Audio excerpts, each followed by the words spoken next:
पुतळेचा कोणताच भागाचा इन्स्टॉलेशन अजून सुरुवात झालेली नाही।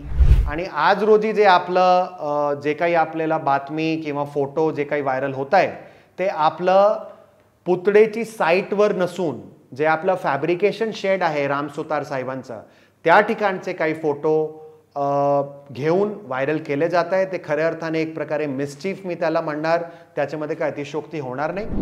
नमस्कार, मी शेखर सिंग, महानगरपालिका आयुक्त, पिंपरी चिंचवड महानगरपालिका। आज संध्याकाळीपासून काही सोशल मीडियाचे माध्यमावरून अशी एक काही न्यूज आली आहे की पिंपरी चिंचवड महानगरपालिका जे छत्रपती संभाजी महाराजांच्या पुतळ्याची उभारणी जे आम्ही करतोय, जे की काम ऑनगोइंग आहे, इन प्रोसेस आहे, त्याच्यामध्ये छत्रपती संभाजी महाराजांचे पुतळेचा एक पार्टमध्ये काही भेगा पडलाय किंवा क्रॅक पडलाय। तर पिंपरी चिंचवड महानगरपालिकेच्या वतीने आमची भूमिका स्पष्ट करणं याच्यासाठी खूप गरजेचं आहे।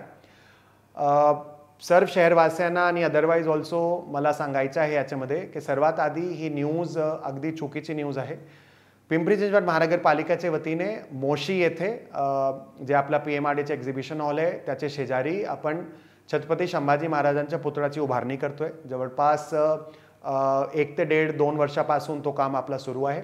सर्वात आधी या कामाच्यासाठी जगप्रसिद्ध स्कल्प्टर श्री राम सुतार ज्यांचे मार्फत statue of unity केवडियामध्ये Sardar Vallabhbhai Patel त्यांची मूर्तीची जी काही जगातली one of the tallest statues आहे त्याचा पण सर्व काम राम सुतार साहेबांचे देखरेखमध्ये आणि तेच त्याचे स्कल्प्टर आहे। तर PCMCचे मध्ये होणारे सुद्धा छत्रपती संभाजी महाराजांच्या पुतळ्यासाठी PCMCने राम सुतार साहेबांनाच या कामासाठी एंगेज केलेला आहे। राम सुतार साहेबांचा जे फॅब्रिकेशनचा त्यांचा स्टुडिओ आहे जे की आपला NCR दिल्ली गुडगावमध्ये आहे, त्या ठिकाणून ते सर्व आपला फॅब्रिकेशन करून ब्रॉन्झचे जे संपूर्ण पार्ट्स आहेत त्यांना ट्रान्सपोर्ट इथे करतात आणि ट्रान्सपोर्ट केल्यानंतर त्यांचा आपलं इन्स्टॉलेशन केला जाणार आहे। याच्यामध्ये आज रोजीच्या जे कामाचे जे स्टेटस आहे त्याच्यामध्ये जे आपलं मूर्तीचा किंवा जे आपलं पुतळेचा जे आपला बेस असतो तो बेस आजपर्यंत तयार झालेला आहे ऑन ग्राउंड। पुतळेचा कोणताच भागाचा इन्स्टॉलेशन अजून सुरुवात झालेली नाही। याच्यामध्ये जे संपूर्ण पुतळेचा डिझाईन आहे त्याच्या स्ट्रक्चरल स्ट्रेंथ, स्ट्रक्चरल स्टेबिलिटीच्यासाठी IIT बॉम्बेला एंगेज करण्यात आलेला आहे। राम सुतार साहेब, PCMC आणि IIT बॉम्बेची देखरेखमध्ये तो डिझाईन फायनल करण्यात आलेला आहे। कॉन्करंट इव्हॅल्युएशनसाठी म्हणजे आता पेडेस्ट्रल पासून आणि पुढे जेव्हा आपण या पुतळेची ॲक्च्युअली उभारणी करणार आहोत त्यावेळी सुद्धा IIT बॉम्बेचे मार्फत याची कॉन्करंट इव्हॅल्युएशन केली जाणार आहे। याच्यासाठी फुल टाईम वेल रिनाउंड PMC म्हणून एक स्ट्रक्चरल इंजिनिअरिंग फर्म सुद्धा याच्यासाठी अपॉइंट करण्यात आलेली आहे, जेणेकरून पुतळेची स्ट्रेंथ असो किंवा आपलं बेसची स्ट्रेंथ असो, पेडेस्ट्रलची स्ट्रेंथ असो, कोणतीच याच्यामध्ये काही उणीवा किंवा गॅप राहणार नाही।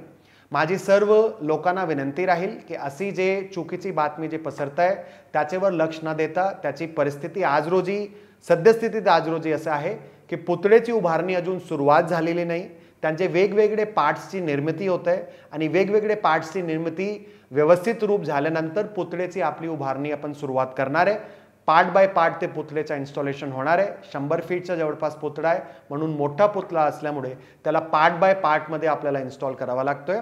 आणि आज रोजी जे आपलं जे काही आपल्याला बातमी किंवा फोटो जे काही व्हायरल होत आहे ते आपलं पुतळेची साईटवर नसून जे आपलं फॅब्रिकेशन शेड आहे राम सुतार साहेबांचा त्या ठिकाणचे काही फोटो घेऊन व्हायरल केले जात आहे। ते खऱ्या अर्थाने एक प्रकारे मिसचीफ मी त्याला म्हणणार, त्याच्यामध्ये काय अतिशयोक्ती होणार नाही। तर लोकांना माझी विनंती राहील की हा सेन्सिटिव्ह टॉपिक आहे, याला तुम्ही कोणत्याच काही मिसइन्फॉर्मेशनला त्या ठिकाणी विश्वास करू नये। आज रोजी जे आपली परिस्थिती आहे त्याच्यामध्ये नुसतं आपलं पेडेस्ट्रल तयार झालं आहे, बेस तयार झाला आहे, पुतळेची उभारणी अजून सुरुवात झालेली नाही।